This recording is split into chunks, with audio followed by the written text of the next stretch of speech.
Okay, guys, and we're back with another episode of the Seth Solo Side Quest. This is episode 23. I'm Seth from the Lonely Stoner podcast, and in this episode, we're going to talk about some of the guys and girls that got released from WWE recently. WWE recently announced a new set of cuts, and that saw, I think, 7 or 8 acts be cut. So I'll list them off: Sonya Deville, Cedric Alexander, Luke Gallows, Carl Anderson, Blair Davenport, Giovanni Vinci, Isla Dawn, Paul Ellering, and the AOP. Now, there's some acts or wrestlers here that I was kind of surprised to see WWE let go. Some that I wasn't so surprised. I think the first one that I was really surprised to see was Sonya Deville, mostly because she was in the Women's Royal Rumble not too long ago. Typically, when you see guys get released, these are guys that have been off TV for weeks or months, and you're like, okay, I'm not surprised. I haven't seen this person do anything in the WWE in a while, so I'm not surprised that they've been cut. But Sonya Deville was recently in the Women's Royal Rumble match. Obviously, she didn't do too much in it. I'm not that surprised in that sense because she's not really got a character. She's not really interesting. She's not someone that, as a fan, I look forward to watching. And to be fair, there's not many women wrestlers that I actually do look forward to watching. Liv Morgan, Rhea Ripley, of course, Elite Snow Bunnies in their own respects, but these are probably like the only two that I really look forward to watching when they come on. I wouldn't even say I look forward to watching. These are the only two that I don't mind watching. The rest of them are pretty sorry as hell. Jade Cargill did have a bit of aura, and she's a bad one as well. So I didn't mind watching them. But these aren't, to be fair, there's no women on the roster that I look forward to watching. Jade Cargill, Liv Morgan, and Rhea Ripley, for obvious reasons, I don't mind watching them, but I wouldn't say I look forward to it. So yeah, Sonya Deville got released. I was mixed about this. I'm thinking, like I said, they're normally off TV for a long time when they get released, but she was on recently, so a bit of a shock. But in terms of what she contributes to the WWE roster and WWE television, I'm not hugely surprised because, believe me, not a single person has ever bought a ticket to see Sonya Deville. Not a single person's ever watched a SmackDown or Raw because of Sonya Deville. Okay? And to be fair, the same could be said for pretty much all of these guys that got released. So maybe that's the reason why all these guys got released, is because they don't move merch, don't move tickets, don't do numbers. Cedric Alexander, guy who was in the WWE for the past 8.5 years, so a guy with a lot of experience. I mean, I knew Cedric Alexander back when he was in PWG and Ring of Honor days. A tremendous talent, super athletic, can do some great stuff in the ring, but again, one of these guys who really doesn't have a character. Again, particularly in WWE, no one's buying tickets to see this guy. I mean, in the indies, you know, he would put on some great matches, and even at NXT, he was able to put on some really entertaining matches. And in WWE as well, on the main roster, capable of putting on good matches, but you need more than that. If you want to be in WWE and successful and do more, same breath, you still need to be given the opportunity to. Like, creative need to give you stuff to do, but, you know, you're not out here moving the needle, you're probably going to get sacked. And that's what's happened with Cedric Alexander. He'll probably go to AEW and probably join MVP and Bobby Lashley's stable and Shelton Benjamin, and they'll just redo the Hurt Business, or what is it called in AEW, the Hurt Syndicate? Excuse me, which is a pretty bad name, but it's whatever. AEW does these stables for no reason, puts them together because they look cool. There's no story, no reason for them to be a group. I think actually the only reason why these guys are a group in AEW is because they were a group in WWE. Which for me isn't a good enough reason, but I guess to Tony Khan and AEW, that's a good enough reason. So Cedric Alexander, no doubt, will be in AEW once his no compete expires with WWE. Then next we've got Luke Gallows and Carl Anderson, the Good Brothers. Again, guys who I'm not tremendously surprised to see be let go. Carl Anderson's actually injured at the moment. They were on NXT, which for me, for guys as experienced as these guys and guys who are accomplished as much as they are, to be in WWE's developmental is a bit of a slap in the face, considering WWE's tag team division isn't particularly stacked. For them to be put in NXT is a bit of a slap in the face to me. These are guys who have been multiple time world tag team champions in WWE, multiple time tag team champions in New Japan, and they're on WWE's developmental. So I'm not surprised they got released. Carl Anderson, the Machine Gun Carl Anderson's currently got an injury. I read somewhere that his estimated timeline for return is, another 3 to 6 months. So sacking a guy while he's injured is not a good look for WWE. A bit distasteful in my opinion, but it's a business at the end of the day. And these guys will probably go to somewhere like TNA I can see because they were TNA tag champs for a bit when they were released from WWE originally and during the pandemic and stuff like that. So I could see them going to TNA and maybe having some matches with the Hardys. I mean, that would actually be pretty good. I can see them two tag teams cooking up something special. Obviously, Luke Gallows, a very well tenured guy, a guy with tons and tons of experience. Tons of experience as a tag team wrestler, tons of experience as well, not tons as a single wrestler. He's mostly been a tag team guy his entire career. But yeah, shame to see him get released. They could have done a lot more with him, with Luke Gallows, Carl Anderson, and AJ Styles when they were the OC. But it's the sort of thing that it's a sort of group that would never really fit that well in WWE because these guys. WWE is very hard to get stables to work in WWE. Very hard, and the OC wasn't really a stable that was really gonna work. Even if you put the tag belts on them and give the world title to AJ, they never felt as dominant as like a stable like the Shield or as dominant as a stable like Evolution, or never as entertaining as a stable like DX.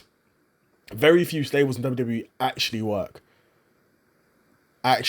So, yeah, I mean, I'm curious to see what these guys do. Like I said, these guys will probably end up in TNA doing their thing because they are still good wrestlers, even though they're getting old at this point. Luke Gallows has been around for a very long time.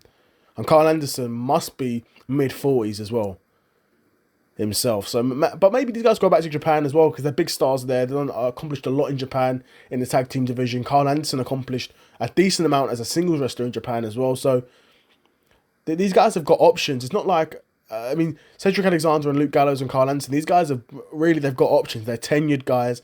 They're guys that have probably got existing relationships with these other companies as well. They'll be alright. They'll be able to get another job somewhere. Someone like Sonya Deville, EW will probably sign her because she's an ex-WWE person.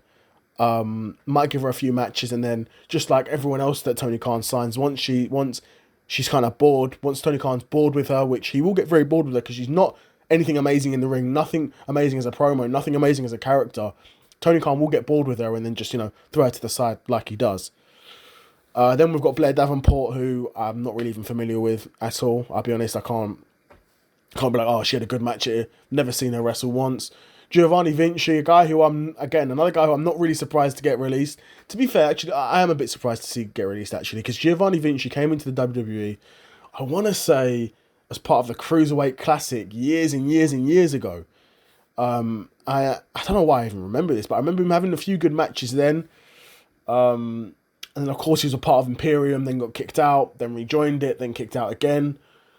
And then, most recently, they sort of started to do vignettes for him to return, and then he had a big return, and then he lost to Apollo Crews, I want to say. It wasn't Cedric Alexander. I mean, Cedric Alexander and Apollo Crews are basically the same person, but I think he lost to Apollo Crews in like 20 seconds. And now he's released. So, a weird one because you look at his look, you look at the potential for a character, the type of character he could have had. It could have been a big deal, but even then, his ceiling was at most a mid-carder. At most. I mean, because Giovanni Vinci, he's not cut out to be a WWE star, as in a main eventer, as in someone who can seriously move tickets and draw ratings over a long period of time. That being said, he's exactly the type of guy to catch a viral moment, get some merch, catch a quick bag from that. Should creative come up with something, good enough for him. But it never really happened. He never really caught on. Even as Imperium, he was always the third wheel. Always a third wheel. He was a NXT tag champion, I want to say. He was a tag champion in NXT with Ludwig Kaiser. But even in Imperium, you watch Imperium, you're like, Imperium is Gunther and Ludwig Kaiser. Giovanni Vinci's, he's a good wrestler. Don't get twisted. He can put on a half-decent match. So maybe that'll get him a AEW spot. But again, he's the type of guy who's really got no character.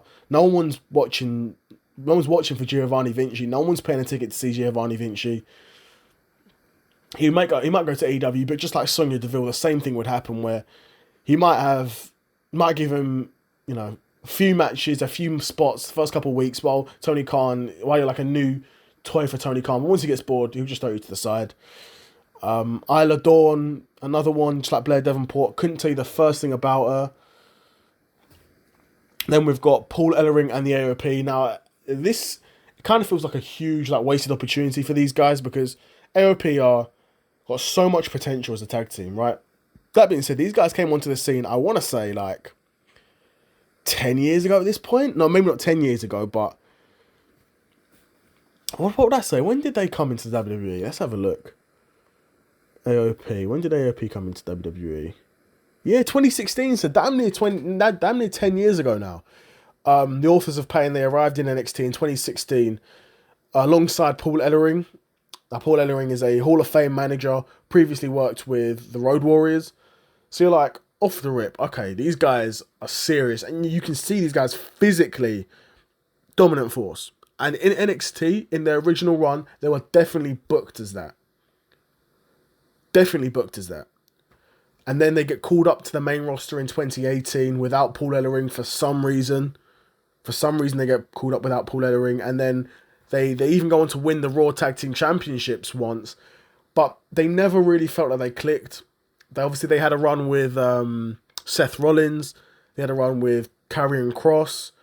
And to be fair, with Karrion Kross, I felt like they could have potentially been onto something kind of special there. Where the Last Testament, was it the Last Testament or the Final Testament? The Final Testament, with led by Karrion Kross. Karrion Kross is a very charismatic leader and the type of guy that really could have made that stable work, and they kind of did. They had sort of an interesting feud with the White Six, but never. It's just kind of fizzled out now, and it seems like the Final Testament is finished as a stable because AOP and Paul Ellering are finished, and it's just going to be Karrion Kross and Scarlett, and that's not a stable. You know, a wrestler and a manager isn't a stable. You know, you need at least 3 people to be a stable, right? So yeah, shame about the Final Testament, but we'll see. We'll see what happens with that storyline. Karrion Kross is a tremendous performer and a guy who's just a really elite storyteller. His facial emotions, his acting, he's a real nuanced performer. And I would have liked to see more interaction with him and Paul Ellering, and even see AOP sort of pick up more on that. But AOP, they were just kind of, their entire WWE run, the entire WWE main roster run, I'll say, they've just been used as like muscle. Just been used as 2 big bodies. Again, the type of guys I could see going to AEW. And if AEW functioned in the right way, the AOP could go into AEW and be like a huge tag team act for them. But we'll see what happens. There's definitely potential there. Because of the size of these guys, you can make them muscle for literally anyone. You can make him muscle for MJF. You can make him muscle, like literally anyone in AEW. You could use him as muscle. Any heel. You know, because AOP, they're built like that. They're huge guys.